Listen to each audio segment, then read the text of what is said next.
70η επέτειο της Εθνικής Εορτής της Ινδίας, την ημέρα της Δημοκρατίας.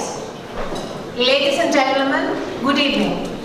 On behalf of the Embassy of India in Athens, I welcome you all here tonight to celebrate together the 70th anniversary of India's Republic Day. Θα ζητήσω από την εξοχοτάτη πρέσβη της Ινδίας στην Ελλάδα, την κυρία Shama Jai, να προσέλθει για τον εναρκτήριο λόγο της. I request Her Excellency, the Ambassador of India in Greece, Ms. Shama Jai, to please step up on the podium and give her opening remarks. Please, Madam.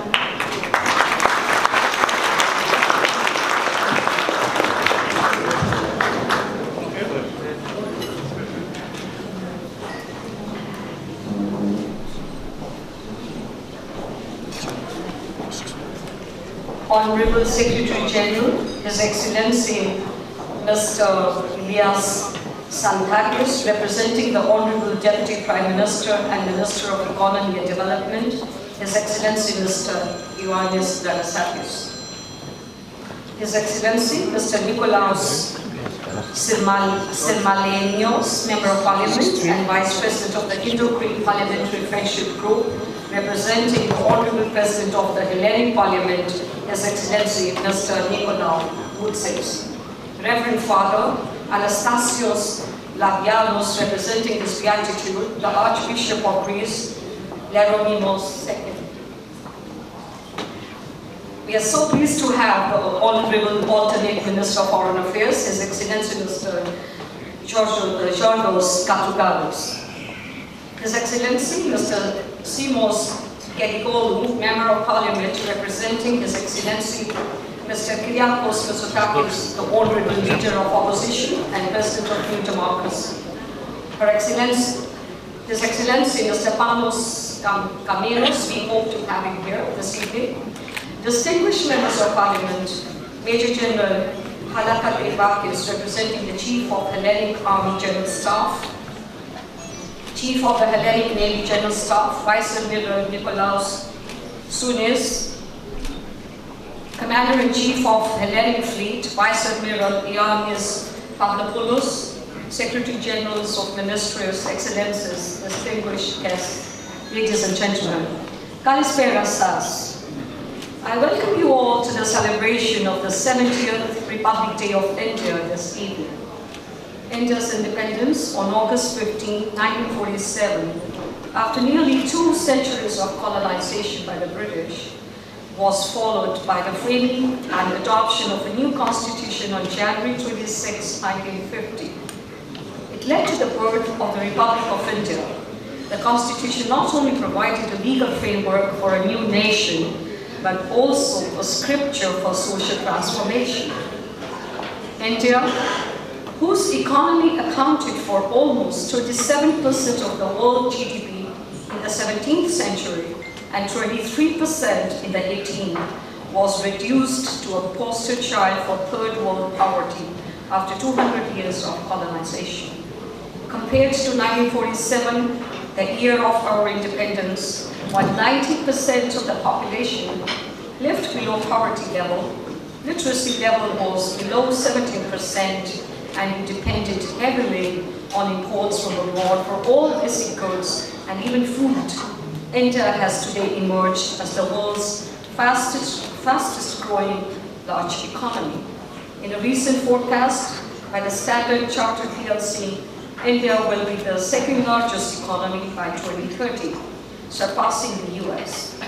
While the outlook for the world economy is currently becoming dim, the World Bank prognosis for Indian growth in 2018-2019 is 7.3%, a bright spot in the global economy, as IMF remarked.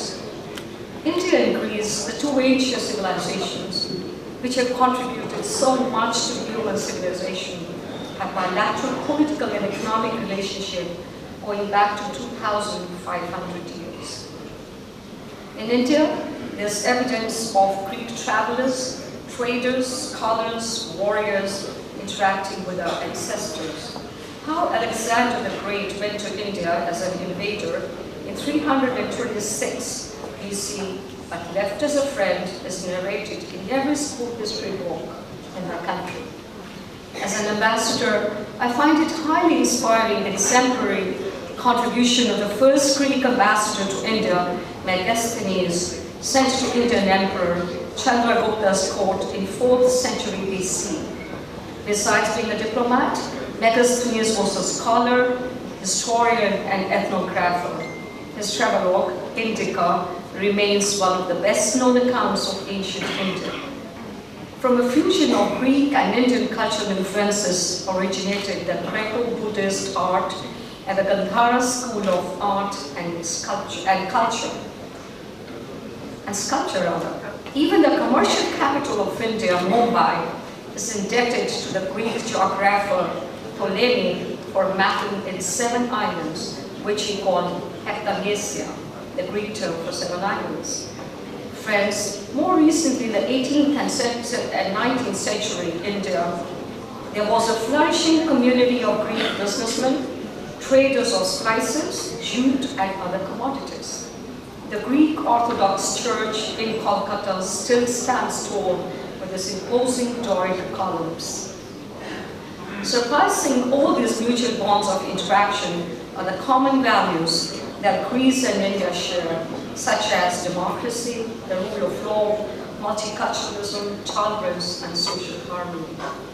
These values are the cornerstone of India's relationship with Greece, as also the EU. In the strife-riven world of today, where the forces of violent extremism and terrorism are seeking to strike at the very foundation of our democratic societies, such commonality of values is significant.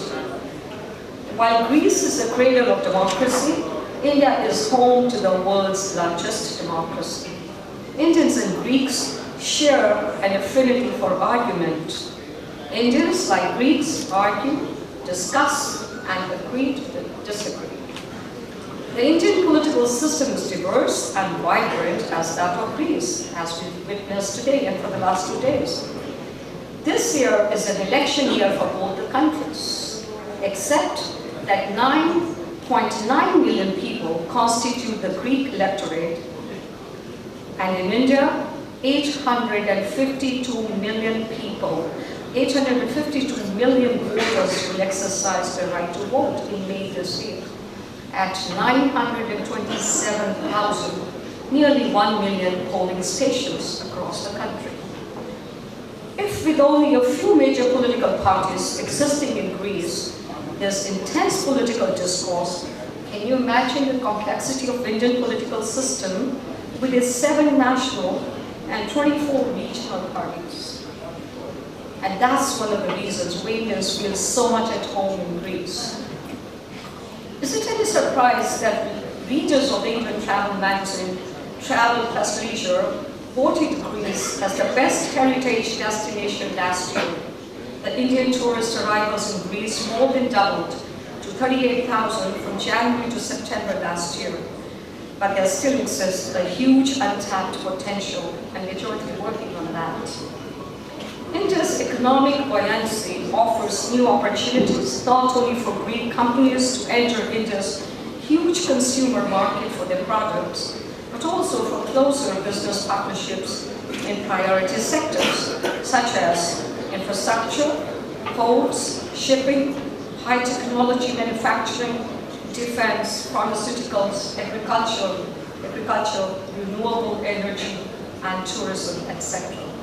Besides, Bollywood has started capturing Greece's pristine beauty on the silver screen for its views across the globe.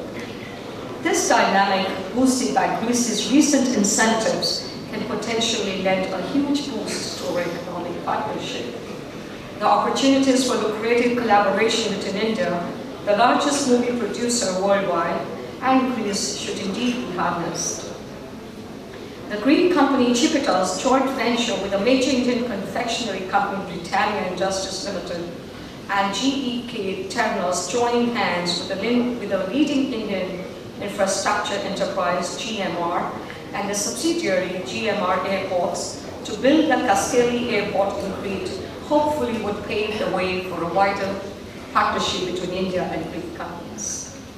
As some major economies are faced with declining population and shortage of skilled young workforce, India, driven by the power of its youth, with 65% of India's population being under the age of 35, enjoys the demographic dividend.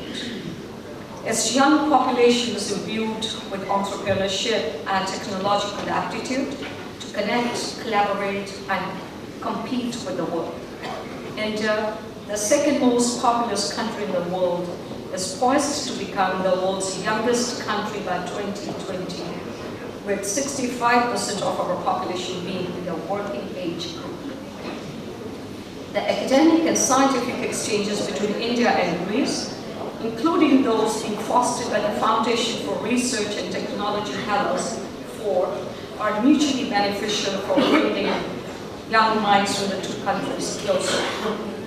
India, with its third largest startup base globally, is seeking to accelerate such technology and knowledge-based partnerships with the highly trained professionals in Greece. India's successful and indigenously developed space program, pioneered by the Indian Space Research Organization called ISRO, has end-to-end capabilities in space technology, making and launching its own rockets, its own satellites, and a record of excellence in the area of applications. With almost 4 dozen satellites in orbit, over 60 launches conducted from its own spaceport, ISRO has earned reputation globally as a reliable and inexpensive launcher.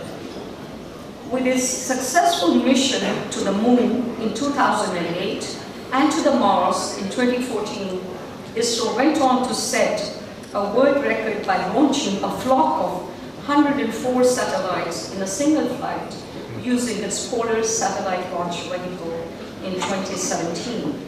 The satellites were of international customers, the US, the Netherlands, Switzerland, Israel, Kazakhstan, and the UAE. Space program can be a new facet of expanding relations between India and Greece. India's recent emergence as the world's 4th largest market for vehicle sales by volume and poised to become the 3rd biggest market by 2021 epitomizes the attraction of the Indian market for foreign companies. As the largest provider of generic drugs globally, catering to 40% of the US's generic drug demand, 25% of all medicines in the UK, and over 50% of global demand for various vaccines, and supplying over 80% of the antiretroviral drugs used globally to combat AIDS, there is indeed potential for India and Greece working together in the pharmaceutical sector. India's strategic partnership with the European Union, hinged on common goals and principles, particularly in the challenging international environment of today, contributes to consolidation of the bilateral ties between India and Greece. India's leap by 53 places since 2016 on the World Bank's Ease of Doing Business Index demonstrates the rapid economic transformation taking place in India, making the country not only an attractive consumer market for EU countries, but also a source of investments. Indian companies are significant investors in the EU in industries as diverse as pharmaceuticals and automobile components. Indian investors are keen on exploring opportunities in Greece, particularly as in the post-memorandum period, business activity is picking up and the current economic growth rate has spurred more confidence. As Greece is a pillar of peace and stability in South Europe and in the larger neighborhood, India is an anchor of economic growth and stability, not only in South Asia, but the wider Indo-Pacific region. India is committed to an international model marked by rules-based multilateral institutions and multipolarity in international governance. Since my assumption of charge in Greece a year back, there has been a steady exchange of high-level visits between our two countries. The visit of the President of India last year was a landmark development, reinvigorating our ties at the highest political level. The well-attended India-Greece Business Forum, organized by the embassy at short notice during the visit, signifies the growing interest of the Greek business leaders to partner with India. The visit of our Minister of State for Agriculture to Greece last year, an upcoming important ministerial visit from India next month, and from the Greek side, the visits by the Secretary Generals of National Tourism and of Infrastructure, Transport and Networks to India are lending momentum to our bilateral relations. An Indian agricultural business delegation's visit in March this year will likely open up new trade opportunities for both sides across various sectors of agribusiness. And above all, India's participation as honored country in 2019, that's this year, in the 2019 Thessaloniki Trade Fair in September will help catalyze robust trade and investment ties between India and Greece, propelling our relationship to the next level. And may I just add, while concluding, that during my 1 year of stay in Greece, something which I noticed, and I think that can be the bedrock of Greek-Indian economic relationship, Greek-Indian further strengthening of our political relationship, is the kind of warm hospitality and friendship of the Greek people. It's almost similar to what we have in India. And I think that's what can provide an abiding foundation of our people-to-people relationship. And that's what really propels business, trade, investment. Because it's not only the trade and investment ties, but it's when the hearts meet, then those ties become more abiding. Thank you once again for your presence this evening.